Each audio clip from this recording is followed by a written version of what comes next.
Сәлем YouTube, сіздермен бірге Ернар Алтынбек. Бүгін біз Marvel хронологиясын тізбегін айтатын боламыз. Бұл бірінші бөлім, жайғасып отырыңыздар. Әлем пайда болды. Әлемдегі ең құдіретті 6 тас та пайда болды. Олар кеңістік тасы, жан, шындық, уақыт, күш және ақыл тастары. Әлемде өте күшті селестиалдар деген тіршілік пайда болды.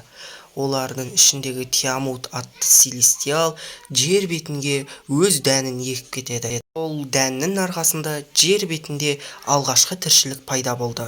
Селестиалдың көздегені уақыт өте келе сол дән өсіп, жаңадан селестиал пайда болатын еді. Африкаға вибраниум есімді метеорит құлады. Селестиалдар дәннің жақсылап өсуін қадағалау үшін мәңгіліктер деп аталатын өзге ғаламшарлықтарды жерге жібереді. Қара эльфтердің болашақ патшасы Малекит дүниеге келді. Один өзінің тұңғыш қызы Хеламен 9 әлемді басқара бастайды.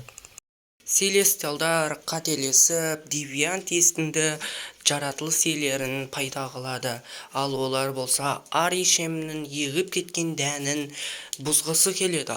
Оған қарсылық ретінде мәңгіліктер қарсы тұрады. Соның арқасында мәңгіліктер жеңіске жетіп, девианттар жердің басқа жеріне қашып кетеді. Одиннің тұңғыш қызы Хела жауыз болып кетіп, Асгардтарды қыра бастайды. Оған жауап ретінде валкириялар шайқасқа түседі. Нәтижесінде Один Хеланы Хелмлейма деген түрмеге тастайды. Одиннің екінші баласы Тор дүниеге келеді. Икарис пен Серси атты мәңгіліктер бір-бірлеріне ғашық болып, Гупта мемлекетінде үйленеді. Асгардтықтар Тьонсбергтегі мұз дюйлермен шайқасу кезінде Асгардтықтардың патшасы Один мұз дюйлерінің баласы Локиді өзіне асырап алады. Тор мен Локиға Один әпкелері барын айтпады. Оның орнына Асгардтықтар Тессеракт атты кеңістік тасын сақтап отырғанын айтты. Ву есімді қытайлық жерден 10 сақинаны тауып алады, және де соның арқасында ол мәңгілік өмірге ие болады. Ана есімді мәңгілік ұмытшақтық аурумен ауыра бастаған соң, мәңгіліктердің көшбасшысы Ачак Теночтитлан қаласында мәңгіліктерді тарату туралы шешімге келеді.